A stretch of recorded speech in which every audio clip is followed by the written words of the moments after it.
So did you used to have orange juice and cereal for breakfast? Come on, you can tell us if you did.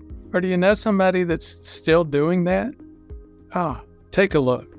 I had a patient, he's a good friend and patient now. I was telling his story to a couple of people yesterday. He came to see me. He'd already had 2 events. He was expecting to have his 3rd event meaning heart attack, and he was expecting to not live much longer.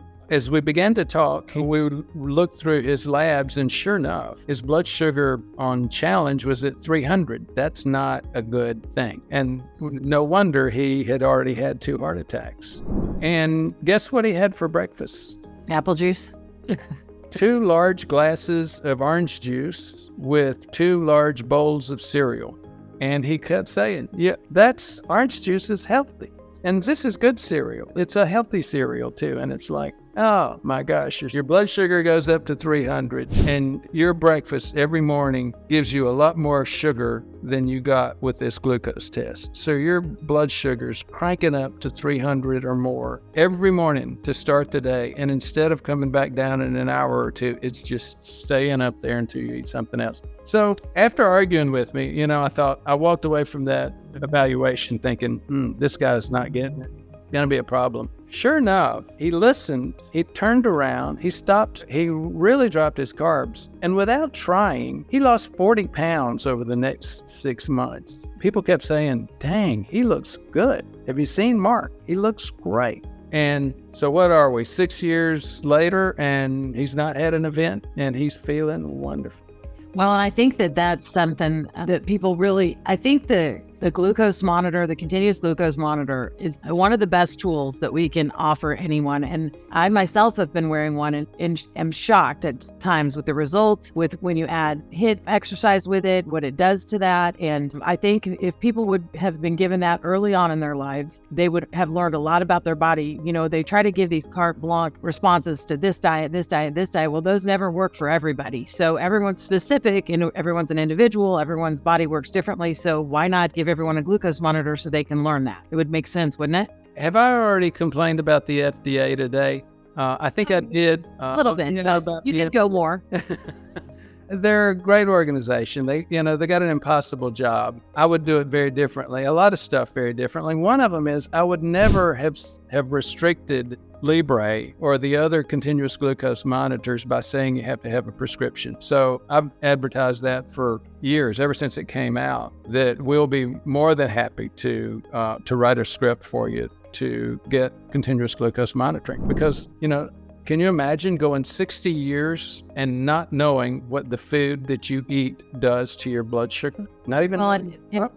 Think about that though. 98% of people are probably, that's a guesstimate, but the majority of people still don't know what it does to their blood sugar. It's very inexpensive in the big scheme of things. It's essentially a couple dollars a day, but people spend so much money on food and diets and pills and supplements and all this stuff. And if they would just look at their blood sugar and what they're eating and what it does to that, and it would make so much sense. It would be so wise, but I've got a couple of friends actually 3 friends right now that have gotten interested in a CGM. The third one has not tested it yet. This first one is in her 30s, and she said, I don't remember why she said she had some questions about her glucose metabolism, but sure enough, in about 3 days after starting her Libre, she sent me a text saying, yep, I had a rice dish. It's a Pacific Asian rice dish. And she said, and my blood sugar went up to like 260.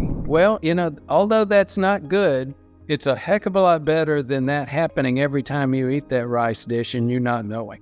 The second of these 3 ladies that have recently started that I know on, the second one just put it on, and sure enough, her blood sugar was 150, 155. So she's more my age. She's not young like you. She's 60.